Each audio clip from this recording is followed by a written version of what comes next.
Assalamualaikum warahmatullahi wabarakatuh. Anak-anak, kali ini berarti akan mempresentasikan materi yang kemarin saya janjikan ketika saya tidak masuk di kelas kalian. Jadi materi kali ini akan tergantikan ketika saya absen di kelas kalian. Oke, kali ini saya akan membahas tentang komunitas dan kearifan lokal. Kearifan itu di sini diartikan adanya keunikan.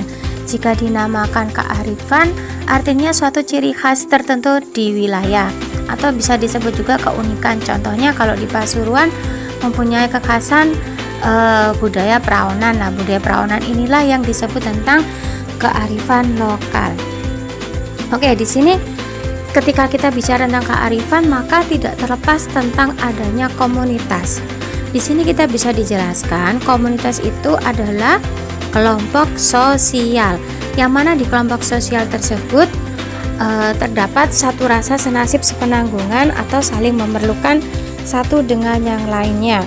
Jika seseorang di dalam kelompok sosial tersebut atau komunitas, satu orang tersebut merasa tersakiti, maka komunitasnya akan merasa tersakiti pula. Jika komunitasnya yang satunya bahagia, maka kelompok sosial yang ada di dalamnya juga ikut merasakan kebahagiaan. Jadi antara kearifan dan komunitas ini saling berkaitan. Kemudian fungsi komunitas di sini adalah untuk meningkatkan pendapatan, kebutuhan pendidikan, kesehatan, perbaikan lingkungan, peningkatan kualitas rumah, pangan dan papan.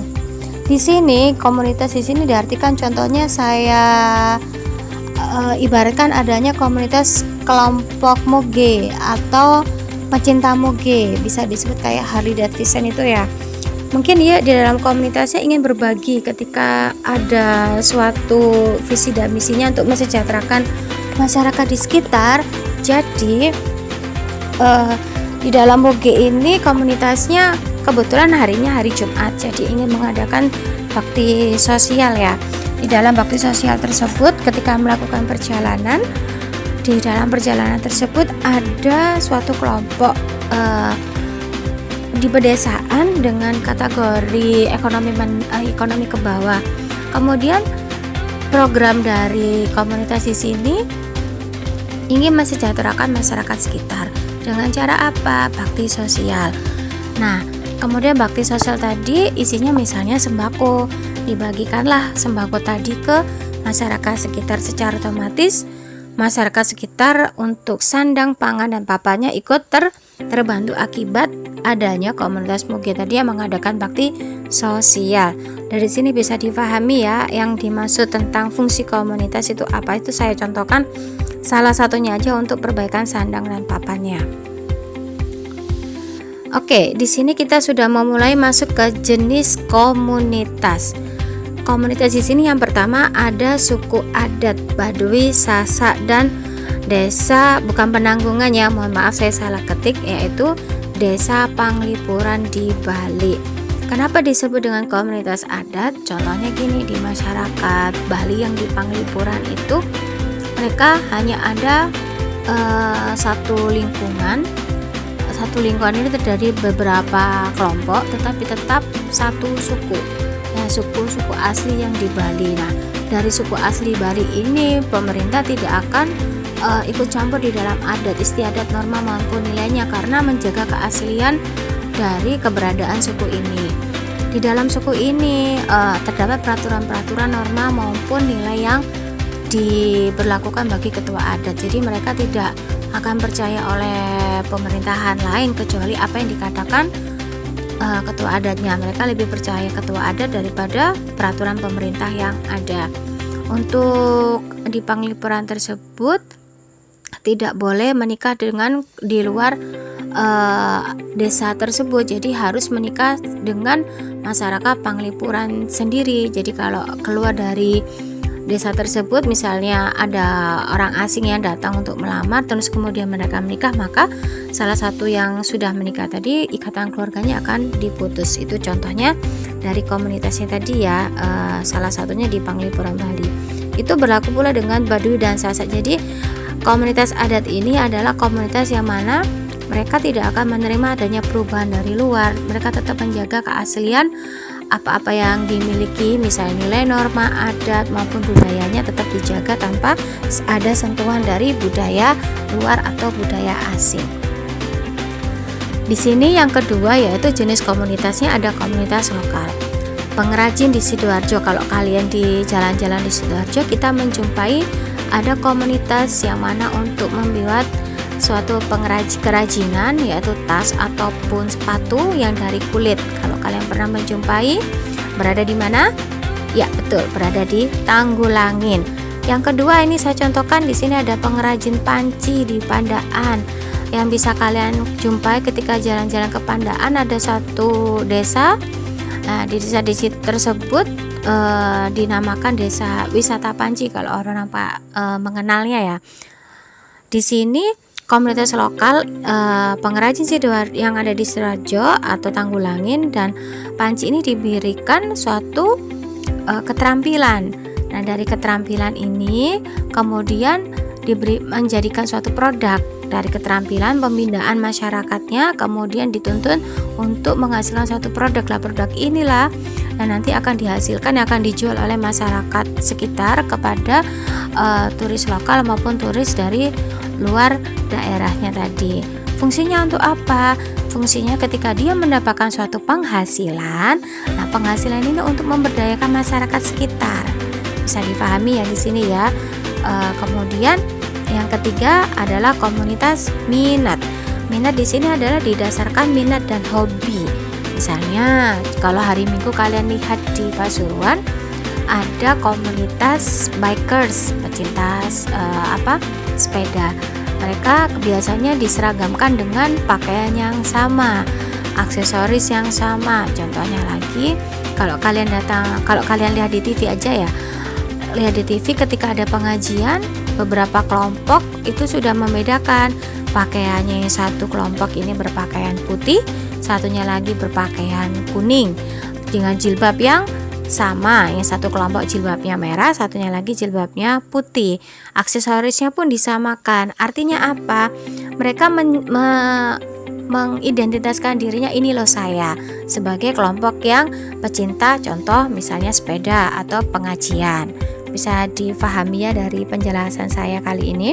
Untuk jenis komunitas, saya ulangi lagi, ada 3 jenis komunitas, satu adat, lokal, dan minat. Next. Kearifan lokal berkembang. Nah, ini maksudnya gini. Kearifan lokal itu ketika sudah berkembang selalu ada keunggulan alias produk yang diunggulkan. Jika tidak ada produk ataupun keunggulan, maka kearifan lokal di daerah tersebut tidak bisa berkembang. Di sini artinya apa? Oh, berarti kalau sudah unggul, masyarakatnya pasti mendapatkan pengetahuan lokal, pengetahuan tentang potensi dirinya mereka. Gimana sih cara menggali potensi diri? Itu ada pelatihan-pelatihan yang diberikan oleh pendampingan oleh komunitasnya. Kembali lagi, dari kearifan lokal tidak terlepas oleh adanya komunitas. Nah, ini ada nilai lokal. Selalu mengedepankan nilai dan norma lokal atau keaslian dari nilai dan norma yang ada di daerahnya tanpa tersentuh dari budaya luar. Keterampilan, ada keunggulan, ada produk, maka di situ selalu ada namanya keterampilan untuk menghasilkan produk. Sumber daya lokal, saya contohkan di sini sumber dayanya lokal artinya apa? Contohnya kalau kita pergi ke Lawang, ada komunitas pecinta teh. Kenapa kok disebut pecinta teh? Oh, ternyata di sana alamnya menghasilkan teh, bisa disebut dengan kebun teh. Nah, kebun teh tadi ada pecinta-pecinta teh, bisa nanti divariasi bagaimana supaya meningkatkan pendapatan. Oh, ternyata tehnya ini kita kasih rasa-rasa aja supaya masyarakatnya lebih mengenal produk kita dan lebih mengenal di pasaran. Jadi menaikkan pembelanjaan dan mengakibatkan nanti endingnya mensukseskan kehidupan masyarakat sekitar. Jadi dimanfaatkan tuh nambahnya sumber daya alami yang ada, contohnya tadi teh ya. Next, di sini ada solidaritas kelompok. Kalau sudah ada pengetahuan, nilai, keterampilan, sumber daya lokal, maka selalu membentuk namanya solidaritas kelompok sosial. Jika tidak ada solidaritas antara orang satu dengan orang yang lain ataupun kelompok satu dengan kelompok yang lain, maka kearifan lokalnya tadi tidak bisa berkembang. Bagaimana supaya bisa berkembang? Nah, ya kembali lagi, kalau kelompoknya solid, maka produk yang diunggulkannya ada, keterampilan ada, dan yang didukung dari sumber daya alamnya. Kemudian di sini mekanisme pengambilan keputusan lokal, artinya pengambilan keputusan tetap pada satu pintu atau satu orang. Contohnya kalau di daerah ada namanya yang di Panglipuran tadi, mereka tidak percaya dengan adanya presiden ataupun peraturan pemerintah, mereka cukup percaya dengan adanya ketua adat. Jadi pengambilan keputusannya diambil dari ketua adatnya tadi. Setelah pengambilan keputusan sudah menghasilkan suatu keputusan, bagaimana dengan masyarakat, harus diapakan nih keputusannya? Keputusan ini tadi sama masyarakatnya bersifat paksa ya, memaksa masyarakatnya supaya tunduk dan patuh terhadap apa yang dihasilkan oleh keputusan oleh ketua adatnya tadi. Sifatnya memaksa. Bisa difahami di sini ya sayang ya, bagaimana fungsi dari keputusan, solidaritas, sumber daya alam, keterampilan, dan nilai serta pengetahuan lokal.